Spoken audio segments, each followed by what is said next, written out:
జన సైనికుడు ఆయన ఒక్కడే గుర్తిస్తారు. జన సైనికుడు డబ్బు ఉన్నవాడా పేదవాడా లేదా కుటుంబ నేపథ్యం ఇవన్నీ చూడరు. కష్టపడాలన్న తపన ఉందా, కష్టపడడంలో ముందంజలో ఉన్నాడా లేదా, ప్రజలకు నిజంగా నిస్వార్థంగా సేవ చేస్తాడా చేయడా అనేది మాత్రం ఆయన దగ్గర రిపోర్ట్ ఉంటుంది. ప్రతి కార్యకర్త గురించి ఒక రిపోర్ట్ పవన్ కళ్యాణ్ గారి దగ్గర ఉంటుంది. ఇప్పుడు నేను తప్పు చేస్తే కూడా ఆయనకి ఒక 5 అవర్స్లో ఆయనకి వెళ్ళిపోద్ది. నేను తప్పు చేస్తే గూఢచారులు కాదు, ఆయన నెట్వర్క్ అలా ఉండదు. ఫ్యాన్స్ వీళ్ళంతా అభిమానంతో చెప్తారు ఈ యొక్క మన జనసేన ఎమ్మెల్యే తప్పు చేస్తున్నాడు అని అంటే టక్కుమనే వారికి వెంటనే ఇమీడియట్గా వెళ్ళిపోద్ది. ఇక్కడ ఖచ్చితంగా ఎవ్రీ వీక్ కూడా రిపోర్ట్ తీసుకుంటారు. ఎక్కడైనా పొరపాటు జరిగితే కూడా కౌన్సిలింగ్ ఇస్తారు.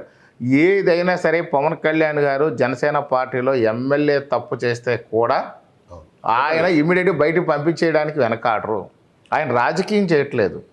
ఈ యొక్క ప్రజల్లో ఉన్నటువంటి ఇబ్బందుల్ని, ప్రజల కష్టాలని సాల్వ్ చేయడానికి వచ్చిన పార్టీ ఇది.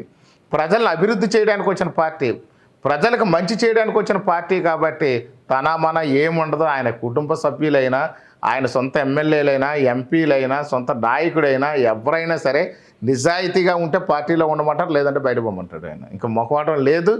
అదే నిజాయితీతో జనసేన పార్టీలో ఉన్న ప్రతి ఎమ్మెల్యే కూడా ఖచ్చితంగా నిజాయితీతో ప్రజలకు సేవ చేయాలన్న మంచి దృక్పథంతోనే పనిచేస్తున్నారు తప్ప ఎక్కడ ఎలాంటి ఇబ్బంది రాదు. వస్తే కూడా మాకు క్లియర్గా తెలుసు, వాటి నుంచి సెకండ్స్లో బయటకు వెళ్ళిపోమంటారు. సార్, ఈ ఒక్క విషయంలోనే సీనియర్ నాయకులు కూడా మీ దగ్గరికి రావడానికి భయపడుతున్నారు. మీరు తిన్నెవరు, లేదా తప్పు చేస్తే మీరు ఏదో హెడ్ మాస్టర్ లాగా పనిష్మెంట్లు ఇస్తానంటే ఎట్లా సార్? పొలిటికల్ పార్టీలు అంటేనే ఏదో ఆశించి వస్తారు వాళ్ళు. ఎంతమంది పొలిటికల్ లీడర్స్ బిఫోర్ పాలిటిక్స్కి వచ్చే ముందు వాళ్ళ ఆస్తి వివరాలేంటి, వచ్చిన తర్వాత ఆస్తుల వివరాలేంటి. సో ఇప్పుడు మీరే వచ్చి మడిగట్టుకుని మేము ఇలా చేయము అని అంటే మరి సీనియర్ నాయకులు కావాలి కదా మీకు. జనరల్గా మా పార్టీకి వచ్చేసరికి జనసేన పార్టీలో ఎవరు ఏది ఆశించరు. మా జన సైనికులు ఉంటారు, జనసేన నాయకులు ఉంటారు, వీర మహిళలు ఉంటారు. ఏ రోజు వాళ్ళు మేము డబ్బు సంపాదించుకోవాలి లేకపోతే మా ఖర్చులు డబ్బులు కావాలని ఏ రోజు మాట్లాడరు. వాళ్ళు ఎంతసేపు సొంత డబ్బులతో పెట్రోల్ కొనుక్కుంటారు, సొంత డబ్బులతో దానికి జెండా కొనుక్కుంటారు, సొంత డబ్బులతో వాళ్ళు భోజనం చేసి వాళ్ళు టిఫిన్ చేసుకుని ఎక్కడ కార్యక్రమం ఉన్నా వచ్చేస్తారు.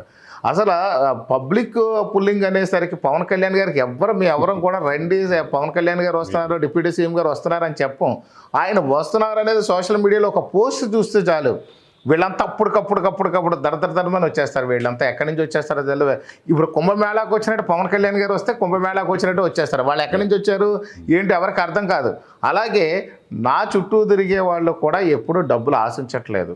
గతంలో ఉన్నటువంటి ప్రభుత్వంలో ఉన్నటువంటి నాయకులు ఎలా ఉండేదంటే మట్టి తవ్వేసుకోవాలి, చెరువులు తవ్వేయాలి, కొండవలు తవ్వేయాలి, ఇసుక తవ్వేయాలి, భూ కబ్జాలు చేసేయాలి, స్థల కబ్జాలు చేసేయాలి, రియల్ ఎస్టేట్లో కమిషన్లు కావాలి, ప్రతి వ్యాపారంలో కమిషన్లు కావాలి, గట్టిగా మాట్లాడితే సెటిల్మెంటు, కొట్టడాలు ఇలాంటివి ఉండి.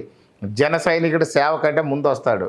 అతని జీవనోపాధి, అతని కష్టార్జితం. కూలి పనికి వెళ్తాడో, భవన నిర్మాణ కార్మికుడిగా పనిచేస్తాడో, చిన్న ఫ్రూట్స్ అమ్ముకుంటాడో, ఏదోటి కూరగాయలు అమ్ముకుంటాడో, లేదా వ్యవసాయం చేసుకుంటాడో. ఇలా ప్రతి దాంట్లో కూడా ఎక్కువ మంది